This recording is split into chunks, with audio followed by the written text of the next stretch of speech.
So you've seen what the president has to say. First of all, he said that Mr. Cohen is a liar when he pled guilty, saying that, in fact, he'd misled Congress, the Senate Intelligence Committee.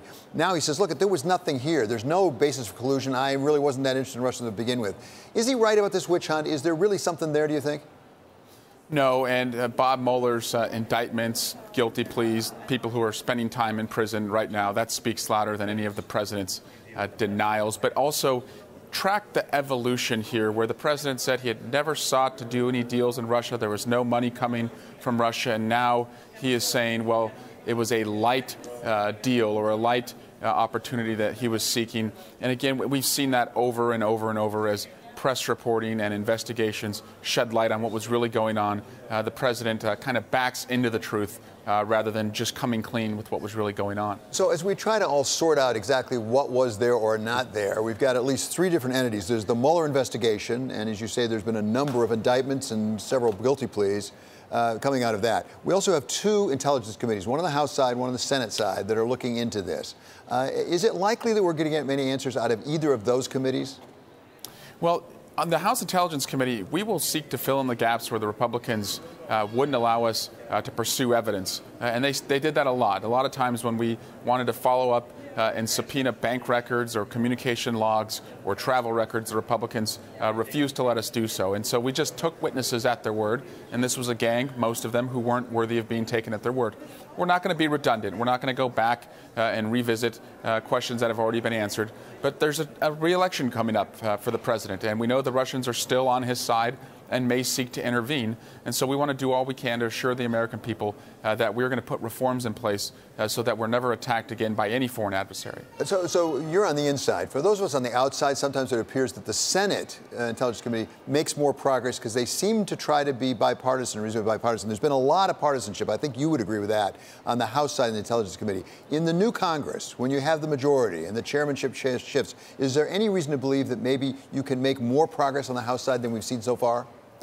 I know the intent from myself and Ranking Member Schiff, who will become the chairperson, is to seek comity, to find ways to work together, that we want to have a fresh start. We're going to be upfront about what we're going to do. There's not going to be any surprises that we will seek to fill in the gaps. But we want to go back to the days where we passed bipartisan cybersecurity legislation, or we reauthorized the Intelligence Authorization Act, and find ways that we can work together. But the American people spoke very loudly when they sent 40 new members of Congress back in early November, and they want a balance of power on these abuses of power.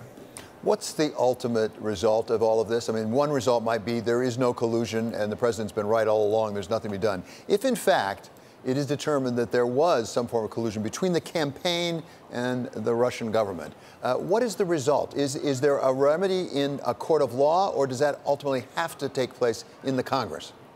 Well, there's what prosecutors can go after, and that's the conspiracy against the United States charges that Bob Mueller has already brought.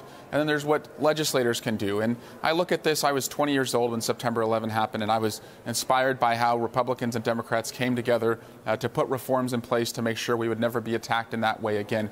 I look at that as we have an opportunity to harden up and protect our democracy, to do all we can knowing a foreign adversary would seek to attack us, understand how they did it before, and that's looking at, the evidence of collusion, the people who worked with the Russians. But also, I wrote legislation that I hope will get passed in this new Congress that would put a duty to report on any campaign official, family member of a federal office holder or candidate who was approached by a foreign national offering dirt on their opponent. So, we're learning from some of the vulnerabilities we had, and it's our responsibility to close those vulnerabilities so that this doesn't happen again. So, Congressman, in the meantime, there's the business of the country that has to go forward, despite all these investigations. One of the issues is the funding of the part of the government that's not funded, that's coming up in the lame duck session at this point.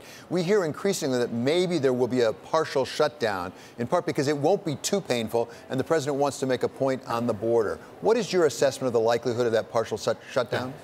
Yeah, well, we don't want to see the government shut down. Right now, the Republicans run government. They have the House, the Senate, and a pen that will sign any legislation at the White House. So it really is entirely on them to get the votes. Now, if they want to negotiate because they can't sort that out among themselves, yes, there are points that we are pretty firm on. And one of those is that we want to see Mueller protection legislation. So we hope it doesn't come to that. But, we're going to do all we can to protect the rule of law in this country. But again, this is a Republican-led government right now until January 3, and if they can't get the votes, then it's time to make a deal, and we are standing ready to make deals.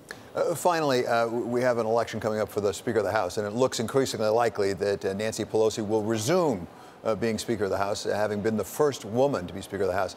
And that's all fine and good. At the same time, at some point, there has to be a shift. There has to be a new generation taking hold of the reins, as it were. Who's on deck? I mean, what is your bench? Well, I just came from a leadership meeting, the first leadership meeting of the new Congress, and I sat at a leadership table as the youngest member, but actually no longer the youngest member. Right to my right was Katie Hill from California, who's 31 years old. She's on the leadership team. Ben Ray Lujan is the number 4 on the team. He's in his 40s. Hakeem Jeffrey is our chair. He's in the 40s. Joe Neguse, also in his 30s, from Colorado. So this is a diverse, young leadership team. I think a transformation of leadership is happening, and we're ready to lead on issues of infrastructure, health care, background checks, and prescription drug reform. And it's going to be an exciting new year.